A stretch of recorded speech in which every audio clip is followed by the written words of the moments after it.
10,300 design. Maknanya kena beli 10,300 kereta lah. Saya dengar ada 10,300 design.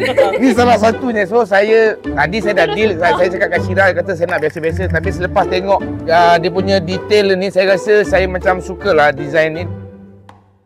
Sebagai peminat kereta yang tak tahu solution macam mana lah kita nak repair dalaman kita, bila ada decay Schweizer punya kilang ni, saya rasa macam masalah kita dah selesai. Kalau tak nak nampak dia macam serabut sangat, boleh ambil benang warna sama. So maksudnya benang tak nampak, kita nampak dia punya bentuk je. Sebab MERS ni tak perlu nak striking sangat. Kita klasik dia tak striking. Baik. Dia low profile. Nampak tak tu? Saya dapat advice tu. So kalau korang pening-pening kepala nak buat apa design, cari Syira. Ada 10,300. Yang ni baru satu ni diuraikan. Ada lagi 10,000 punya cerita lagi ni. Jom kita pergi sana. Boleh. Pula nanti kereta saya buat elok-elok tau. Okey. Kau tim dulu. Oh, steering pun boleh? Ya. Okey, bos. Dah take up. I wanna if you know. Inilah steering yang saya cari selama ni. Kan. Lepas ni tak payahlah nak kecoh-kecoh steering hilang lah. Steering saya dah jumpa dah. Steering saya mukong. Steering ni berapa lama kalau abang balut? Tengok atas model ni kalau dalam 2 jam lebih. Oh, satu hari boleh dapat banyak sparing lah. 3-4 dalam. Okey. Saya ni sama-sama. Saya pula kebetulan hari ni pakai baju biru. Saya rasa macam boleh kerja kat sini sekali lah. Okey, kalau abang perasan ni nampak bulat-bulat ni, which is diorang akan tengok defect.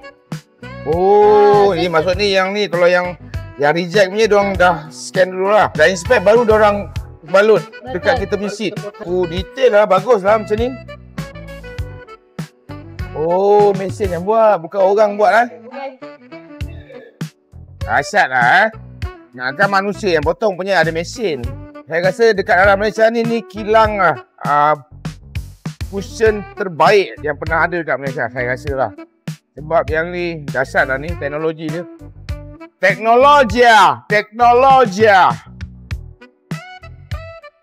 Dan yang paling membanggakan ini adalah milik kita punya rakyat tempatan juga, rakyat Malaysia. Patutlah boleh buat 10,000 design kan. Rupa-rupanya ada intelligent punya otak tengah.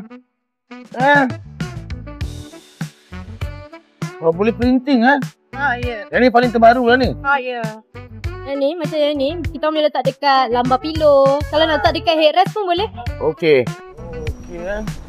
Kualiti pun bagus juga. Ayo tak tahu. Suasana kerja yang agak disiplin lah.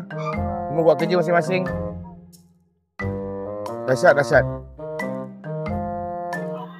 Walaupun kereta second, tapi seat baru. Alalah.